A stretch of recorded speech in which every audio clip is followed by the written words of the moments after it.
Captain Jake Morrison walked across the bridge of the UEF Thunderbolt with his usual morning coffee in hand. The ship hummed quietly as it moved through deep space, 3 months into their exploration mission beyond the outer colonies. The crew had settled into their routine, mapping new star systems and searching for habitable worlds. Lieutenant Amy Parker sat at the communications console, her headset crackling with the usual background noise of space. She had been monitoring frequencies for weeks, without hearing anything more interesting than solar radiation interference. That changed at exactly 08 for 7 hours. Her head snapped up from her console. "Captain, I'm getting something strange here." Morrison set down his coffee and walked over to her station. "Define strange." Amy's fingers flew over her controls, fine-tuning the signal. "It's a transmission, sir. Multiple transmissions, actually, and they're not human." The bridge fell silent. Every crew member stopped what they were doing and turned toward the communications station. First contact protocols had been drilled into every officer, but nobody expected to actually use them. "Are you certain they're not human?" His voice steady, despite the racing of his pulse. "Positive, sir. The transmission patterns are completely different from our technology. And Captain, there's more than one source. I'm counting at least 7 distinct signals, all coming from the same star system." Morrison felt his stomach tighten. 7 different alien civilizations in one system was either the greatest discovery in human history or the prelude to something terrible. "Can you translate any of it?" Amy shook her head. "The linguistic computer is working on it, but these languages are unlike anything in our database. However, sir, I don't think we need a translation to understand the tone. These sound like distress calls." Dr. Kevin Ross, the ship's xenobiologist, hurried onto the bridge, still wearing his lab coat. "Captain, did I hear correctly? We have alien communications?" 7 of them, Morrison replied, all broadcasting from the Kepler 442 system. "And Lieutenant, Parker thinks they're in distress." Ross practically bounced with excitement. "This is incredible. The first evidence of intelligent alien life, and we found multiple species. The scientific implications are staggering." Morrison held up a hand. "Slow down, Doctor. First we need to figure out what they're saying and why they're saying it." Linguistic computer chimed, indicating it had made progress. Amy studied the readout, her expression growing more concerned with each passing second. "Captain, the computer has identified several key concepts that appear in all 7 transmissions.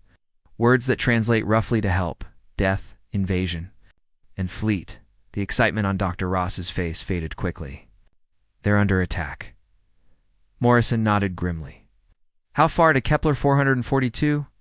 Navigation Officer Carl Baker checked his charts. 18 days at maximum burn, sir." "Too long," Morrison muttered, activated the ship's intercom. "All hands. This is the captain. We have received what appear to be distress signals from multiple alien civilizations. We're changing course immediately to render assistance. All departments prepare for possible combat operations." Dr. Ross looked startled. "Combat? Operations?" "Captain, we're a research vessel. We have minimal weapons and no Marines." Morrison turned to his chief engineer, Paul Davis. "Paul, how fast can we push the engines?" Davis rubbed his chin thoughtfully. "If we bypass the safety protocols and run the fusion reactors at maximum output, we could cut that time to 12 days. But we'd risk burning out the engines." "Do it." As the ship's course changed and the engines pushed beyond their recommended limits, Amy continued working on the translations. More details emerged from the alien broadcasts, and none of them were good. "Captain, I'm getting clearer translations now. The aliens are calling the attackers the Devourer Armada. They're describing massive ships that consume entire planets for resources and enslave or kill the populations." Morrison studied the tactical display showing their route to Kepler 442. 12 days to reach a system under attack by an unknown enemy force. His ship had defensive weapons designed to deal with pirates and raiders, not a fleet capable of destroying multiple civilizations. "Amy, can you establish two-way communication with any of these species?"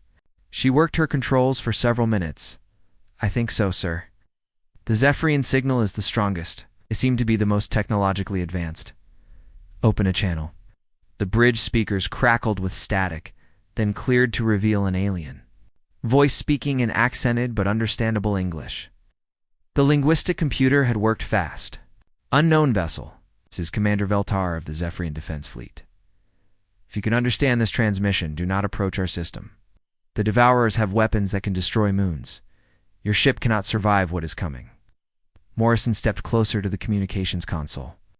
Commander Veltar, this is Captain Jake Morrison of the United Earth Federation ship Thunderbolt. We received your distress call and are coming to assist. The silence that followed lasted nearly a full minute. When Veltar spoke again, his voice carried disbelief. You are coming to help? You're a single ship against a fleet of thousands? Commander, how long do you have before the Devourers reach your homeworld? Our estimates suggest 14 of your days, perhaps 15 if our outer defenses hold longer than expected. Morrison looked around his bridge. His crew of 150 volunteers had signed up for exploration and research, not war. But they were also human, and humans had a long history of fighting impossible odds when innocent lives were at stake. We'll be there in 12 days, Commander. Hold your positions. Help is coming. Another long silence. Then Veltar spoke, and for the first time since the conversation began, there was something other than despair in his voice. Captain Morrison, why would your people risk themselves for strangers you have never met? Morrison thought about the question for a moment. Behind him, his crew worked frantically to prepare for a battle they might not survive. Dr. Ross was already analyzing the alien languages to improve communication. Engineer Davis was pushing the engines beyond their limits. Amy was trying to reach the other alien species to coordinate their response. Because that's what decent people do, Commander. When someone calls for help, you answer. The bridge hummed with activity as the Thunderbolt raced toward its destiny. In 12 days, humanity would either announce itself to the galaxy as a species worth knowing or die trying. For Jake Morrison and his crew, there was no question which outcome they preferred. Dr. Kevin Ross had not slept in 36 hours. His lab was filled with screens showing alien language patterns, translation matrices, and communication protocols. Empty coffee cups covered every available surface.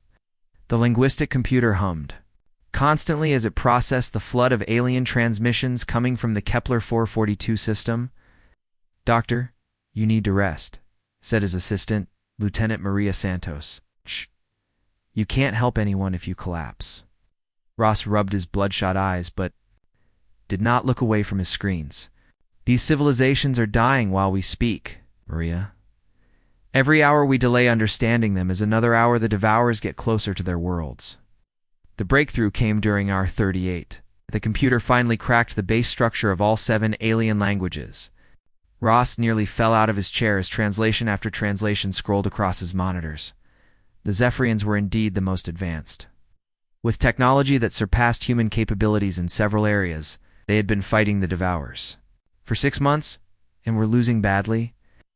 Their messages spoke of evacuation fleets and last stands. The Velkhani were scientists and researchers. Much like humans, but focused entirely on peaceful study. Their distress calls were desperate pleas for someone to preserve their knowledge before the Devourers destroyed their libraries and research stations. The Tremonti were farmers. Their entire civilization built around agriculture and feeding other species. They had tried to negotiate with the Devourers by offering food supplies, but the attackers had simply taken everything and demanded more. For other species sent similar messages: the Corvani miners, the Helix traders, the quantum builders, and the Nexari healers.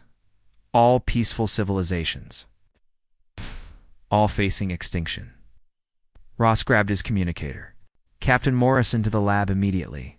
I have translations. Morrison arrived 5 minutes later with his senior staff. Ross had prepared a summary, but the raw emotion in the alien voices told the story better than any report. Play the Velkhani. Message first, Ross said, the speakers filled with a voice that sounded almost human. Speaking words the computer rendered in perfect English. This is Chief Researcher Kethera of the Velkhani Science Collective. We have 48 hours before the Devourer fleet reaches our homeworld. Our military is gone. Our evacuation ships are full. To whoever receives this message, please remember that we existed. Remember that we spent 3,000 years learning about the universe. Do not let our knowledge die with us. The bridge. Crew stood in silence. Engineering Chief Paul Davis spoke first. Those bastards are targeting civilians. Play the Tremonti message, Morrison ordered. This voice was different, older and sadder. I am Elder Pecksney of the Tremonti Agricultural Union. We offered the Devourers food for 1,000 worlds. We offered to teach them how to grow their own crops. They took our food, enslaved our farmers, and burned our fields. They do not want to coexist. They want to consume everything. If anyone hears this, do not try to negotiate with them. They understand only destruction. Ross looked around the room. Captain, all 7 species are sending similar messages. The Devourers have been moving through this sector for over a year, destroying every civilization they encounter. They take resources, enslave populations for labor, and kill anyone who resists. Morrison studied the tactical display. What do we know about their fleet strength? According to the Zephyrians, the Devourer Armada consists of over 2,000 ships. Their largest vessels are 5 kilometers long and can crack planetary surfaces. They have fighter craft, boarding ships, and weapons that can destroy space stations from long range. Chief Medical Officer Dr. Lisa Webb spoke up. Captain, we have 1 ship with minimal weapons. Even if we call for backup, the nearest human fleet is months away. Morrison nodded. I understand the odds, Doctor, but I also understand what happens if we do nothing. Ross activated another recording. This is from Commander Veltar, recorded 6 hours ago. The Zephyrian commander's voice was tired, but still strong. The Devourers have broken through our outer defenses. We estimate 10 days before they reach our homeworld. 60 billion Zephyrians are preparing for evacuation, but we do not have enough ships. 40 billion of our people will die when our world falls. We have fought bravely, but we cannot win alone. Morrison walked to the communications station. Amy, can you establish real-time communication with all 7 species? Lieutenant Parker worked her controls. Yes, sir. The delay is minimal from this distance. Open channels to all of them.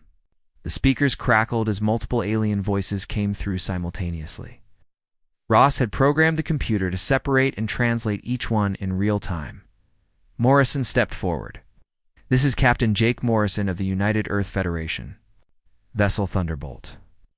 I am addressing all species currently under attack by the Devourer Armada. The alien voices stopped. Complete silence filled the channel. We have received your distress calls. We are currently 11 days away from your system. We are coming to help you fight. The silence stretched for nearly 2 minutes. Then Commander Veltar spoke. Captain Morrison, we are grateful for your courage, but you do not understand. Devourers have conquered 47 star systems. Their fleet is massive. Your single ship cannot change the outcome of this war. Commander, how many ships do your combined species have? This time, Cathara answered. The Zephyrians have perhaps 300 vessels remaining. The rest of us have only cargo ships and civilian transports. It'd be 100 ships total that could fight. Morrison looked at his tactical officer. So we're looking at 400 ships against 2,000. Approximately, sir. Dr. Ross leaned forward. Captain, I have been analyzing their technology through these communications. Several of these species have capabilities we lack. The Zephyrians have energy shields that could protect our ships. The Vulcani have sensor technology that could give us tactical advantages. The Tremonti know the Devourer supply lines. Activated the communication system again. All species, this is Captain Morrison. I have a proposal. Instead of fighting separately and losing, we fight together and win. Elder Pecksney responded first. Captain, your confidence is admirable, but the Devourers cannot be defeated through courage alone. Elder, you're right.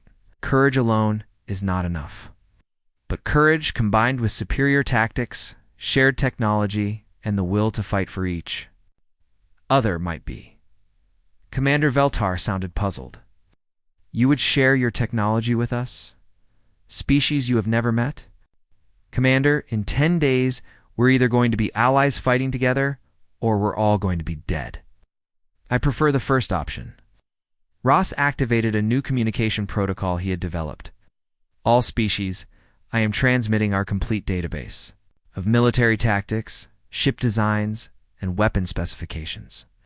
In exchange, we request access to your defensive technologies and intelligence about the Devourer fleet. The response was immediate. Data streams flowed between the human ship and the alien civilizations. Ross watched in amazement as information poured in from 7 different advanced civilizations. "Captain," he said excitedly, "they're giving us everything. Shield technology, sensor arrays, weapon modifications, detailed maps of Devourer's ship, types and capabilities." Morrison smiled grimly. "Then we have work to do, Amy. Send a message to all species. Tell them humanity has arrived, and we're going to show these Devourers what happens when they pick on peaceful civilizations." The next 10 days would determine whether 7 species lived free or died as slaves. But for the first time since the Devourer attacks began, the aliens had something they had not felt in months. They had hope. The Devourer Armada had never encountered resistance like this before. For 18 months, they had swept through system after system, crushing every defense with overwhelming force. Their strategy was simple and effective. Arrive with massive numbers, destroy all military opposition, and consume everything of value. Admiral Crexmore, Supreme Commander of the Devourer fleet, studied the tactical displays from his flagship, Bridge. The target system contained 7 species spread across 12 worlds. His advanced scouts reported the usual defensive preparations, evacuation fleets, hastily assembled militia ships, and desperate last stands. "Estimated completion time?" he asked his tactical officer. 60 hours, Admiral. The Zephyrians have the strongest military, but their 300 ships cannot withstand our full assault. The other species have no significant military capability. Crexmore nodded with satisfaction. "Begin the attack. Standard pattern.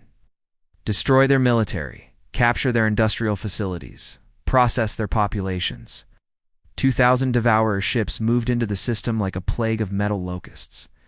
Each vessel was a weapon of conquest, designed to break the will of civilized species. The largest ships measured 5 kilometers in length and could crack planetary surfaces with their main guns. What they found waiting for them was not standard at all.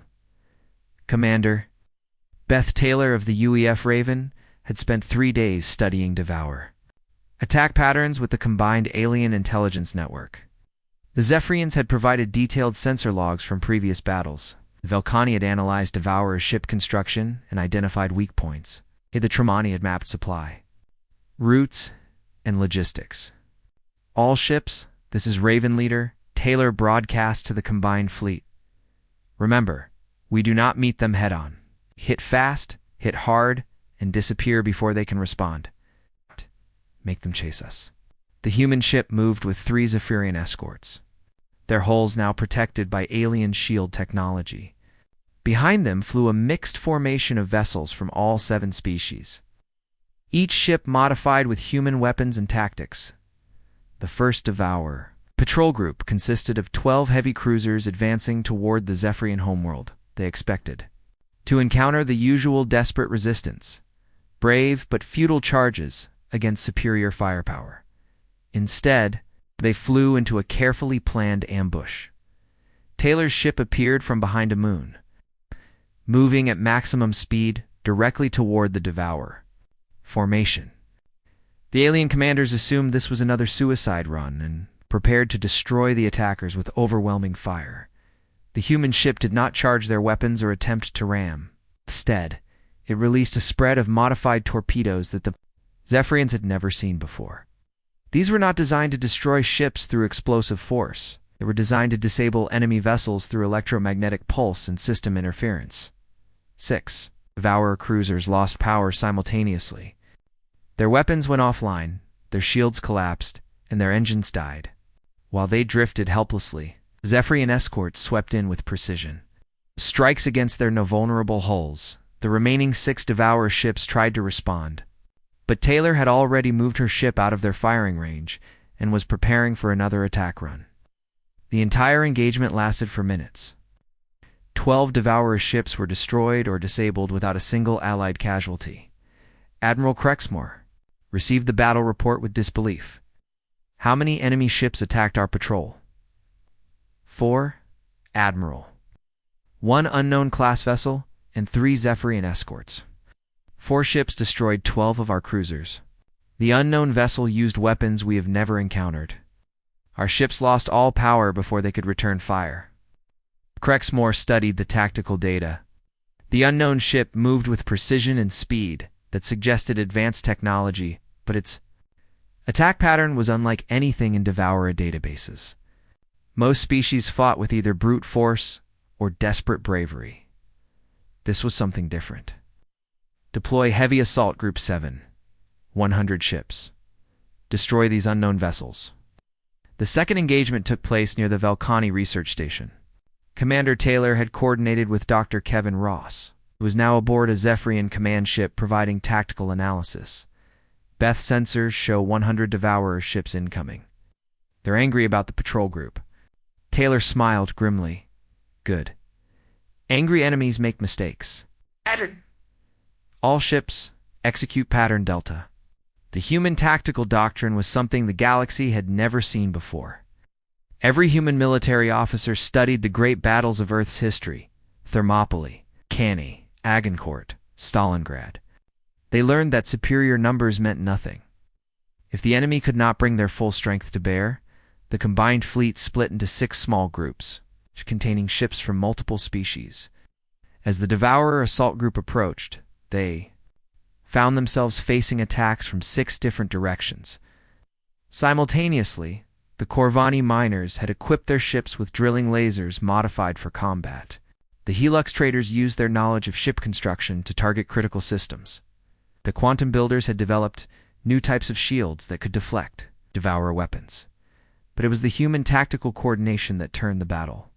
Each group attacked with precise timing, forcing the Devourers to divide their attention and firepower. When one group was pressed too hard, it would withdraw while another group struck from an unexpected angle. Lieutenant Commander Ryan Brooks piloted one of the modified Tremonti cargo ships, now equipped with human weapons and Zephyrian shields. His target was a Devourer command vessel that was trying to coordinate the enemy response. Agricultural ship approaching Devourer command ship, he reported calmly. They probably think we're running away. The Devourer commander did assume the cargo ship was fleeing. Agricultural vessels were not threats. They ignored it completely while focusing on the more obvious military targets. Brooks brought his ship within boarding range and activated the modification that Paul Davis had designed. The cargo bay doors opened, and 20 human Marines in powered armor launched themselves toward the Devourer hull. A boarding party away, Brooks reported. Marines, remember what these things did to the Tremonti farms? The Marines cut through the Devourer hull with plasma torches and poured into the ship's corridors. The Devourers had never faced human ground combat before. They were used to terrorizing civilian populations, not fighting trained soldiers who wanted to hurt them. Sergeant Danny Martinez led the assault team toward the command center. The Devourer ship was designed to intimidate prisoners and break morale through dark corridors and frightening architecture. The humans were not impressed, Ugly Ship Martinez commented as they blasted through another bulkhead. No wonder these things are so mean. I would be angry too if I had to live in a place like this. The Marines reached the command center and found 12 Devourer officers trying to coordinate their fleet's response to the human tactics. The aliens were 8 feet tall with natural armor and claws designed for intimidation. They had never fought humans before. The battle for the command center lasted 6 minutes. When it was over, the Devourer command ship was under human control. Its communication systems were broadcasting surrender orders to the rest of the assault group. Admiral Crexmore watched in growing horror as his tactical displays showed impossible results. 100 of his best ships were being destroyed or captured by a force 1/4 their size. The unknown vessels fought with a combination of advanced technology and tactical brilliance that his fleet could not counter. Who are they? demanded. His intelligence officer worked frantically at his station. "Admiral, we have intercepted some of their communications. They call themselves humans. They appear to be a previously unknown species. What do they want? Why are they protecting these inferior civilizations?" The intelligence officer played a recorded transmission from the human fleet. The voice was calm and professional, speaking in perfect Devourer language. "Attention, Devourer Armada. This is Captain Jake Morrison of the United Earth Federation. You have attacked peaceful civilizations and threatened innocent populations. Withdraw immediately or we will destroy your entire fleet." Crexmore listened to the message 3 times. No species had ever issued ultimatums to the Devourer Armada. They were the hunters, not the hunted. "Send the full fleet," he ordered. "All 2,000 ships. I want these humans eliminated." But as his massive fleet moved toward the final battle, Crexmore could not shake the feeling that he was about to learn why the galaxy had never heard of humans before. Perhaps it was because nobody who fought them lived to tell about it. Captain Jake Morrison stood in the cargo bay of the Zephyrian command ship New Dawn, watching something that had never happened before in galactic history. Human engineers worked side by side with alien technicians, combining technologies from 8 different species into weapons of war. Engineer Paul Davis knelt beside a Velcani scientist named Thekmo, both of them elbowed deep in the guts of a human plasma cannon. The aliens' forearms moved with precision, while Davis explained human power coupling techniques. "Your energy systems are more efficient than ours," Davis said, wiping grease from his hands. "But our targeting computers are faster. If we combine them, we can triple the firing rate." Thekmo's large eyes blinked slowly, a sign of agreement among his people. "Your species thinks differently about warfare. You build weapons to defend. You build weapons to win." Across the bay, Sergeant Maya Johnson was teaching a group of Zephyrian pilots how to fly in human combat formations. The aliens were natural flyers, but they had never learned to coordinate attacks with the brutal efficiency that humans considered normal. "Stay tight on my wing," Johnson instructed as they practiced in the flight simulator. "When I break left, you break right. We hit them from 2 angles so they cannot target both of us at once." Commander Veltar, the Zephyrian military leader, watched the training with fascination. "Your pilots are willing to risk their lives to protect their wingmates." "That's the point," Johnson replied. "We fight as a team. Nobody gets left behind." Dr. Kevin Ross had set up his mobile laboratory in the ship's conference room, where representatives from all 7 alien species worked together for the first time in their histories. The Tremonti agricultural expert, Elder Pexney, sat across from Corvani mining chief Durjak, sharing information that could save both their civilizations. "The Devourers consume resources faster than they can replace them," Pexney explained, spreading agricultural data across the table. "Their supply lines are stretched thin across 47 star systems. If we can disrupt their food shipments, their fleet will starve." Durjak studied the supply charts with his people's natural understanding of logistics. "My miners know how to destroy things efficiently. Show us where their supply depots are located, and we will make sure nothing grows there again." Ross watched. The aliens planned together and felt a sense of hope. These species had been fighting alone for months, each one trying to survive while their neighbors fell. Now they were sharing information, resources, and tactics as if they had been allies for years. Intelligence Officer Carl Baker approached Morrison with a tablet full of data. "Captain, the aliens have given us complete intelligence on Devourer fleet composition, ship types, and command structure. This is more detailed information than our military has collected on any enemy in human history." Morrison studied the reports. The Devourer Armada was indeed massive, but it was also predictable. They used the same tactics in every system: overwhelming force followed by systematic resource extraction. It never needed to adapt because no one had ever fought back effectively. "What about their command structure?" Morrison asked. Baker highlighted a section of the report. "Highly centralized. Every major decision comes from Admiral Crexmore aboard their flagship. If we can disrupt their command and control, the entire fleet becomes much less effective." Breakthrough came when Nikari healer Zilpha made an unexpected discovery. She had been studying captured Devourer technology when she noticed something unusual about their communication systems.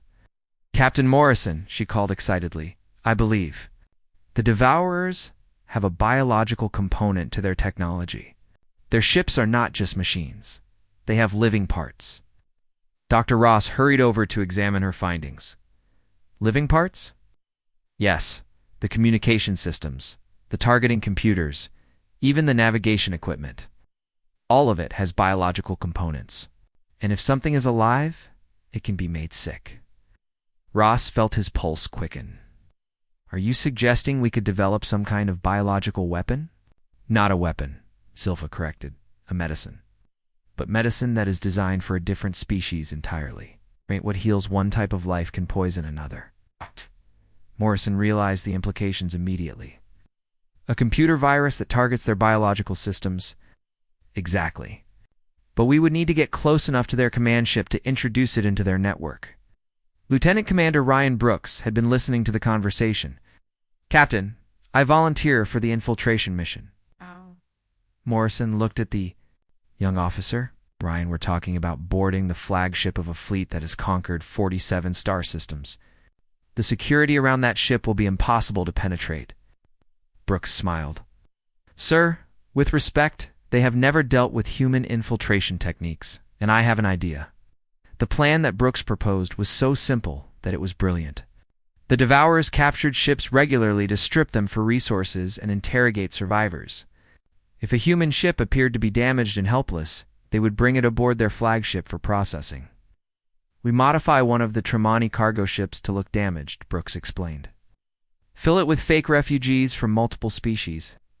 When they bring us aboard, we introduce the biological virus into their computer network and cause as much damage as possible." Elder Pecksney volunteered immediately. "I will pilot the ship. The Devourers have seen Tremonti vessels before. They will not be suspicious." Commander Veltar also stepped forward. "My people will provide the security escort. We will make it look like we are trying to protect the refugee ship." Morrison looked around the room at the volunteers from 7 different species, all willing to risk their lives for a plan that had never been attempted before. "This is a one-way mission. Even if we succeed in damaging their command ship, you will not be able to escape." The response was immediate and unanimous. Every alien representative volunteered. Dr. Ross volunteered. Half the human crew volunteered. Morrison felt something he had never experienced before: pride in belonging to a galactic community. These species had been strangers a week ago. Now they were willing to die for each other. "To do this together," he announced. "Humans, Zephyrians, Velcani, Corvani, Helix, Quantum, and Nikari. One mission, one team." The preparation took 18 hours. Healer Zilpha worked with Dr. Ross to develop the biological virus. Engineer Davis modified the cargo ship to look convincingly damaged while hiding advanced weapons and shields inside its hull. Intelligence Officer Baker created false identities for the infiltration team. Sergeant Johnson trained mixed teams of humans and aliens in close-quarters combat, teaching them to fight together in the tight corridors of a Devourer ship. The aliens learned human aggression tactics. Humans learned alien stealth techniques as the modified cargo ship prepared to launch. Morrison addressed the infiltration team over the communication system. "You carry the hopes of 8 species with you. The Devourers think they are hunters, and we are prey. Today we show them they are wrong. Good hunting." The cargo ship, New Hope, piloted by Elder Pecksney and carrying volunteers from every allied species, launched toward the Devourer flagship. Behind it flew a small escort of damaged Zephyrian fighters, their pilots playing the role of desperate defenders. Admiral Crexmore watched the approaching ships with satisfaction. More refugees to process, more ships to strip for resources. He had no idea that he was about to welcome aboard the most dangerous infiltration team in galactic history. The battle for the Devourer command ship was about to begin. And for the first time in their conquest of 47 star systems, the Devourers were going to discover what it felt like to be hunted. The cargo ship New Hope drifted through space with its engines flickering and hull scarred by fake battle damage. Elder Pecksney sat in the pilot's seat, broadcasting desperate pleas for mercy in the Tremonti language. Behind him, 24 volunteers from 8 different species waited in the cargo hold. Hidden beneath agricultural supplies and refugee belongings, Lieutenant Commander Ryan Brooks checked his equipment one final time. The biological virus that healer Zilpha had developed was stored in a device no larger than his thumb. If they could plug it into the Devourer command network, it would spread through their entire fleet within minutes. Remember, Brooks whispered to his team, we only get one chance at this. Once they realize we are not refugees, this becomes a fighting withdrawal. Sergeant Danny Martinez nodded grimly. How long do we need to hold them off? Dr. Ross estimates. 15 minutes for the virus to reach critical systems. After that, their flagship should start losing power. The massive Devourer flagship Soul Render loomed ahead of them, 5 kilometers of dark metal designed to strike fear into conquered populations. Weapon batteries that could destroy planets tracked their approach, but did not fire. Now the Devourers wanted prisoners and information. Admiral Crexmore watched the refugee ship from his command center deep inside the flagship. Bring them to Cargo Bay 7. Process the survivors for intelligence, then send them to the slave pens. Elder Pexney guided the New Hope into the enormous cargo bay, where dozens of Devourer soldiers waited to take custody of the refugees. The bay doors sealed shut behind them with a sound like thunder. This is it, Brooks said quietly. Everyone ready? The team responded with silent nods. Zephyrian Commander Veltar flexed his forearms, each one holding a different weapon. Minor Durjak gripped his plasma torch. Ikari healer Zilpha carried both medical supplies and combat drugs that could keep wounded soldiers fighting. The Devourer boarding party approached the cargo ship with casual confidence. They had done this hundreds of times before. Refugees were always terrified, always cooperative, always helpless. These refugees were different. The cargo bay doors opened, and Elder Pexney stepped out with his hands raised in apparent surrender. Please, he said in broken Devourer language. We have wounded. We need medical help. The Devourer sergeant gestured impatiently. Bring out all passengers. Line them up for processing. Brooks was the second person to exit the ship, moving slowly and keeping his head down like a beaten refugee.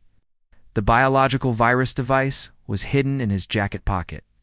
Waiting for the right moment, the moment came when the Devourer sergeant reached for Pexney with clawed hands. The elder suddenly was not helpless anymore. His walking stick transformed into a Tremonti shock weapon, and the sergeant fell unconscious before he could scream. Go! Brooks shouted. The cargo bay erupted into controlled chaos. The infiltration team moved with precision born from hours of practice. Each member had a specific target and a specific job. They had 15 minutes to save 8 civilizations. Martinez and 2 Zephyrian soldiers secured the bay doors, welding them shut to prevent reinforcements from entering. Durjak and his mining team headed for the ship's power distribution center. Veltar led a squad toward the bridge to create as much confusion as possible. Brooks ran toward the central computer core with Zilpha and Dr. Ross, who had insisted on joining the mission despite being a civilian. They moved through corridors designed to intimidate prisoners, past walls decorated with the weapons of conquered species. The computer core should be 3 levels up, Ross said, consulting the intelligence reports they had gathered from captured Devourer equipment. They reached the first security checkpoint and found 12 Devourer guards waiting for them. Aliens were 8 feet tall, with natural armor and weapons designed for close combat. They had never lost a battle inside their own ship. They had never fought. Humans who were genuinely angry. Brooks and his team hit the checkpoint like a hurricane. The Devourers expected desperate fighting from cornered refugees. Instead, they faced soldiers who had trained their entire lives for exactly this kind of battle. Zilpha used her medical knowledge to target Devourer pressure points with surgical precision. Dr. Ross wielded a modified Velcani plasma cutter with deadly accuracy.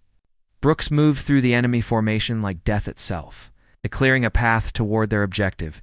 The second checkpoint fell even faster. The third checkpoint tried to seal the blast doors, but Corvani mining charges opened them like tin cans. Finally, they reached the computer core. a massive room filled with biological-mechanical hybrid systems that pulsed with alien life. The heart of the Devourer fleet's command and control network. There, Ross pointed to a central console covered in organic components. That is their primary data node. Brooks pulled out the virus device, but before he could connect it, the room filled with Devourer elite guards. These were not regular soldiers. These were the Admiral's personal bodyguards, genetically enhanced for combat and absolutely loyal. "Ross, get that virus connected," Brooks ordered as he opened fire. "Zilpha, keep him alive." The battle for the computer core lasted 8 minutes. Brooks fought with the desperate fury of someone who knew that billions of lives depended on his success. Zilpha used every combat drug in her medical kit to keep wounded team members fighting. Dr. Ross worked frantically to connect the alien virus to systems he barely understood. "Got it," Ross shouted as the device linked to the network. "The virus is uploading." The effect was immediate and devastating.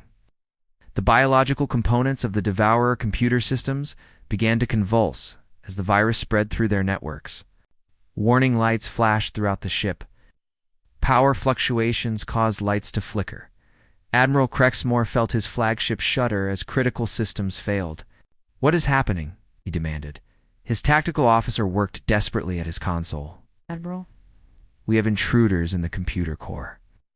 They've introduced some kind of biological weapon into our systems. The virus is spreading to other ships."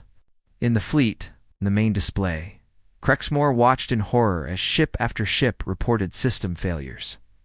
Navigation computers crashed. Weapon targeting systems went offline. Communication networks collapsed. "How many ships are affected?" "Of them, Admiral. The virus has spread through our entire command network. We are losing control of the fleet." Brooks and his team fought their way back toward the cargo bay, but they moved through a ship that was dying around them. Emergency lighting cast strange shadows. Blast doors opened and closed randomly. The artificial gravity fluctuated wildly. They reached the cargo bay to find Martinez and his team holding off waves of Devourer soldiers who were trying to breach the welded doors. The enemy was desperate now, knowing that their entire fleet was collapsing. "Ryan," Martinez called out. "The virus worked. I can hear their ships crashing into each other on the radio." Brooks looked around at his team. They had accomplished the impossible, but they were still trapped inside an enemy flagship with thousands of hostile soldiers between them and escape. "Elder Pexney," he called to the Tremonti pilot. "Can you get the ship started?" "Already done," Pexney replied from the pilot's seat, "but those bay doors are sealed. We cannot leave." Martinez grinned and held up his remaining explosives. "Leave that to me." The explosion that opened the cargo bay doors could be heard throughout the flagship. The New Hope launched from the dying ship like a bullet, carrying the most successful infiltration team in galactic history. Behind them, the Soul Render drifted helplessly as the biological virus consumed its hybrid systems. Across the Devourer fleet, 2,000 ships lost power simultaneously for the first time in their history of conquest. The Devourers were defenseless. Captain Morrison received the message from Brooks with profound relief. "Mission accomplished, Captain. The Devourer fleet is disabled. Recommend immediate attack while they cannot defend themselves." Morrison looked around the bridge of the combined Allied fleet. Ships from 8 species waited for his orders, their crews ready to finish what the infiltration team had started. Ships, Morrison broadcast. This is for every world they destroyed, every species they enslaved, and every innocent life they took. Attack. The tide of war had finally turned. The Allied fleet moved through space like a pack of hunters closing in on wounded prey. 400 ships from 8 different species advanced on the disabled Devourer armada, their crews united by months of shared suffering and the promise of final victory. Captain Jake Morrison stood on the bridge of the Thunderbolt, watching the tactical display with grim satisfaction. 2,000 enemy ships drifted helplessly as the biological virus continued to consume their hybrid computer systems. Some Devourer vessels had lost life support. Others had suffered complete power failures. Few had crashed into each other as their navigation systems failed. All ships maintained formation, Morrison broadcast to the Allied fleet. Remember, we are not here for revenge. We're here to end this war and prevent future attacks. Commander Beth Taylor led the first wave of fighters toward the Devourer flagship Soul Render. The massive ship was still partially functional, its crew desperately trying to repair critical systems. Emergency lights flickered along its hull, and debris floated around its damaged sections.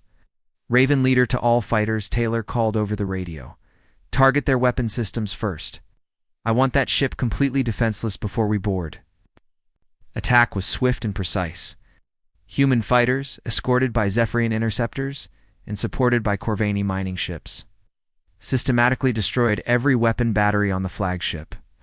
The Devourers could not return fire. Their targeting computers were dead. Their gun crews were fighting system failures throughout the ship. Admiral Crexmore watched his empire crumble from the Soul Render's emergency. Command Center. The main bridge had lost power completely. Half. His crew was trapped in sections where life support had failed. His mighty fleet was being picked apart by species he had planned to enslave. Admiral, his communications officer reported, the unknown vessels are demanding our surrender. Crexmore's mandibles clicked with rage. The Devourer Armada does not surrender. We have conquered 47 star systems. We will not be defeated by inferior species. Admiral, with respect, we have no weapons, no shields, and no engines. Our fleet is destroyed. Perhaps we should consider their terms. Never. The boarding action began at 13:47 hours. Marine teams from all 8 species cut through the Soul Render's hull at 12 different points. They moved through the ship like a flood, overwhelming the scattered resistance from Devourer security forces. Lieutenant Commander Ryan Brooks led the assault on the Emergency Command Center. He had survived the infiltration mission and volunteered immediately for the final assault. Behind him came Marines from 6 different species, all of them veterans of the war against the Devourers. The corridors of the flagship were chaos, emergency. Lighting cast strange shadows. Automated systems fired randomly at anything that moved. The biological virus had turned the ship's own defenses against its crew. Brooks, too, all assault teams, he reported as they advanced. Remember, we want Admiral Crexmore alive. He has information about other Devourer fleets in the galaxy. Sergeant Danny Martinez kicked down the door to the command center and found 12 Devourer officers huddled around emergency consoles. They were 8 feet tall, armored by evolution, and armed with weapons designed to terrify conquered populations. They surrendered without a fight. Admiral Crexmore, Brooks called out in the Devourer language by authority of the Galactic Defense Alliance. You are under arrest for war crimes against peaceful civilizations. The Devourer Admiral looked around. His ruined command center, his empire was broken. His fleet was destroyed. His crew was defeated. For the first time in his long career of conquest, he faced an enemy that had proven stronger than he was. What are you? He asked in broken human English. What species fights like this? Brooks holstered his weapon and looked the alien warlord in the eye. We are humans, and we protect our friends. The battle for the Soul Render ended 37 minutes after it began. The remaining Devourer ships surrendered without resistance once their flagship was captured.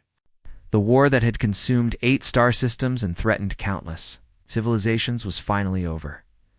Dr. Kevin Ross stood in the cargo bay of the Zephyrian command ship, watching something that filled him with wonder.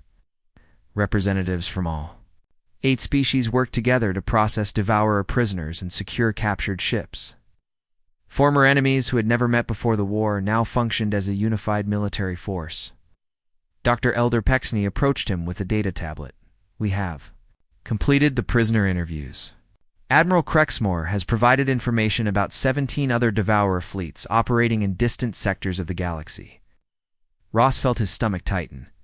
17 more fleets like this one? Some larger, some smaller, but all following the same pattern of conquest and destruction. The species we saved here represent only a small fraction of the Devourer's victims. Captain Morrison joined the conversation, his expression thoughtful. Elder, what are you suggesting? Captain, the Devourer threat extends far beyond our local sector. If we disband our alliance now, those other fleets will eventually come for us. We need to warn other civilizations. We need to help them prepare. Commander Veltar stepped forward. The Zephyrians vote to continue the alliance. Our people have learned to fight alongside humans. We will not abandon other species to the fate we barely escaped. The vote was unanimous. All 8 species agreed to form a permanent military alliance dedicated to protecting peaceful civilizations from the Devourer threat. They would call it the Galactic Defense Alliance, and humanity would serve as its military commanders. 6 months later, Admiral Lisa Grant stood on the observation deck of the new Alliance headquarters, watching construction crews from a dozen species work together to build defensive stations around the liberated worlds. Human engineers worked alongside Velcani scientists. Tremonti farmers provided food for multi-species construction crews. Corvani miners extracted resources needed for the massive construction projects. Dr. Ross approached her with a report. We have received distress calls from 3 more star systems. The pattern matches Devourer attacks. Grant nodded. Prepare the fleet. How many ships do we have available? 2,000, Admiral. Ships from 43 different species that have joined the Alliance. We also have volunteers from species we have never heard of before. Apparently, word is spreading about what we accomplished here. Grant smiled as she watched a group of human children teaching alien youngsters how to play soccer in the station's park. The games were chaotic because different species had different numbers of limbs, but everyone was laughing. Ross, do you remember what Commander Veltar asked me after the war ended? He wanted to know why humans answered their distress call. Remember, you told him that someone has to stand guard. That's right, and now we're not standing guard alone. The Galactic Defense Alliance fleet began its preparation for the next mission. Somewhere in the galaxy, peaceful civilizations were sending out distress calls, hoping that someone would hear and respond. They would not be disappointed. The Alliance had learned that the universe was indeed a dangerous place, but it was also full of species willing to help each other when darkness threatened. The humans had kept their promise. When someone called for help, they answered, and now they had taught an entire galaxy to do the same. Admiral Grant walked to the communications center and opened a channel to all Alliance ships. This is Admiral Grant to all vessels. We have new friends who need our help. Prepare for departure. The response came back immediately from dozens of species in dozens of languages, all saying the same thing, ready to help. The age of conquest was ending. The age of protection had begun. And at the center of it all, a small blue planet called Earth had given the galaxy something it had never had before. Hope that good people would always stand up to bullies. How big they were, or how far they had to travel to do it. The Alliance fleet moved out toward the stars, carrying with them the simple human belief that decent people help each other when trouble comes calling. It was a belief that was about to change the galaxy forever.